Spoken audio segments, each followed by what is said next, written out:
another edition of Both Sides of the Ball. I'm here, Coach Stock. This is my man, Coach Kaysen. And today we're going to do something a tad different. So today we're going to start a new series that we want to do a lot shorter, quick in and out series. And today Coach Kaysen is going to start his 201 series about coverage philosophies. So today is all over the basics, the fundamental starts of coverages. So, all right. So I think the objective of this series will be to help further educate how coverages works. I think it's gotten the general public's opinion of coverages in the football community has become outdated. You know, typically all you ever hear is cover one, cover two, cover three, and quarters. And I don't feel like that captures exactly what's happening on defenses. I think this series, Coverage 201, you know, building off of 101, will allow, it's for a lot of different people. It can be used by coaches, fans, and analysts, and all that. And that's how, you know, I really want this series to get out. So to start, all we're going to cover today in lesson 1 of Coverage 201 is coverage philosophies. All right, there's 4 types of coverage philosophies. Okay, and I think this is going to be a great start to the episode as well, or to the series as well, because these 4 things are really misconstrued and misunderstood, and there's not too many resources that singularly tell you this and this. All right, and you'll understand what I'm saying in a second. So if we were to go our coverage philosophies, there's 4 of them. Coverage philosophies. Okay. The first one is going to be man. Okay, and that's exactly how it sounds. All right. Man coverage is also, you know, referred to as cat coverage. Yeah, that's my man. I'm going to follow him all around the field, no matter where he goes. The old saying: if he goes to get, you know, if he goes and gets a hot dog, you know, help him pay for it. You know, put mustard on it, things of that nature. If he goes to the bench, you sit down beside him and tell him how he played, type of thing. So that's man. Simple as it gets. All right, and the second one is zone.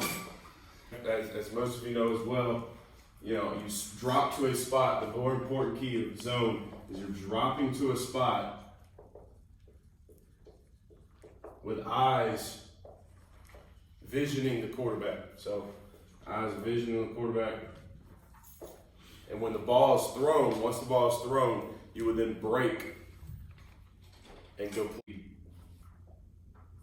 man match and zone match, which we'll cover in just a second. And I think these are the 2. There's a lot of misunderstandings along with, you know, how things work when it comes, because I think it gets misconstrued on what is a zone match and what is a man match, okay? So a man match means I have this man, say I got number 1. I have all of number 1 unless he does something that takes me off, okay? I'm going to cover him, I'm going to cover him hip to hip with close, tight coverage until someone does something in my rules that's going to put me off to somewhere else, okay? So that's the key to man match. My vision is on a receiver, and I have him until he does something that takes me off of him, okay?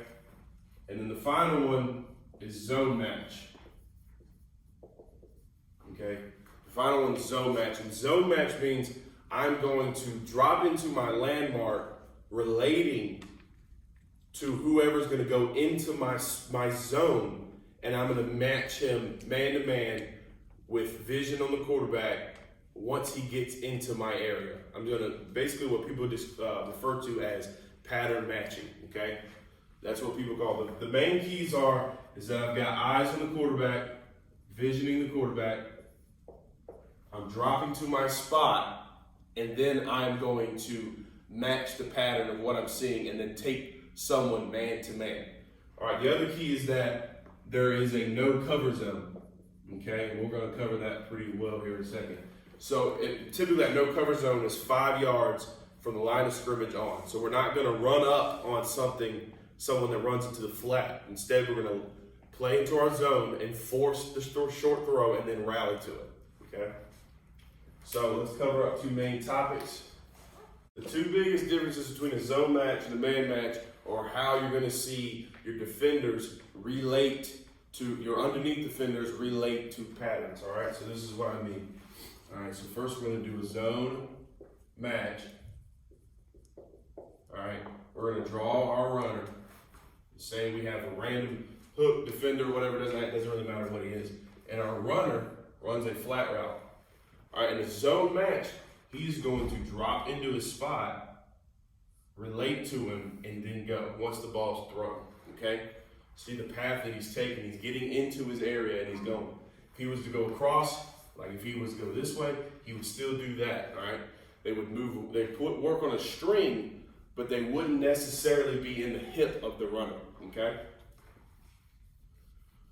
But if we were in a man match, and this runner ran a flat route, our defender would get into the hip of him and come and run with him. He would stay in his hip and play him with man match principles. Okay, vision's on the back, he's covering the back, and he's playing close coverage, contesting the pass as it's thrown. That's the 2 main differences. All right, to distinguish what you're seeing, if you're watching, say you're an analyst or a fan or a coach, and you're watching film, you can really tell the difference by if they run meshers and crossers and these different patterns. Are these guys running with it, or are they passing it, letting it go past, and then coming up and taking whatever comes back to them? Okay, that's one of the big ones, and the other big one is the no cover zone we talked about. So this is my line of scrimmage. That's my line of scrimmage, and this is my 5-yard mark. If I'm a hook defender playing at 5 yards, I go down and I don't cover anything here, okay? I wait until this guy comes up or gets the ball's thrown to him, and then I'll rally, just like how a zone would, except we're gonna work on a string together because we're matching the pattern, we're matching our zones, okay? So that way we don't get out leveraged, all right? And that'll be the first coverage. That's all I want to cover today. And the first one is, remember, coverage philosophies. Big key, you got your 4 coverage philosophies. Once we go into coverage families on the next episode, we will have, all 4 of these philosophies will break off into smaller families, okay? But every single coverage you'll see follows one of these philosophies, okay? So that's the big key there. And then, remember, man match is vision on the receiver unless he does something that takes me off of him. Zone match, I got eyes on the quarterback. I play with a no cover zone, and I rally to things, okay? I'm distributing the pattern, okay? I'm gonna pass things off, all right? So that'll be the end of that first one. All right, guys, that is a wrap for the first of our Coach Case and other 201 coaching series. Follow me on Twitter at Coach W Stock. Follow Coach Kaysen at First Gen Coach. That is the number 1 First Gen. And also listen to our Football Coaches podcast on wherever you listen to your podcast, Apple Music, Spotify, Anchor, wherever. And guys, at any time you have any questions, feel free to DM us, put a comment down. If it's something you want us to talk about, a question that you had just from the coverage philosophies, please do not hesitate to contact us. We will get back to you as quick as possible. We're here to help you. You're here to help us. And we just love talking football. So, guys, that is a wrap, and we will see you next time where we will discuss Coverage families. Coverage families. All right, guys, have a good one. Peace.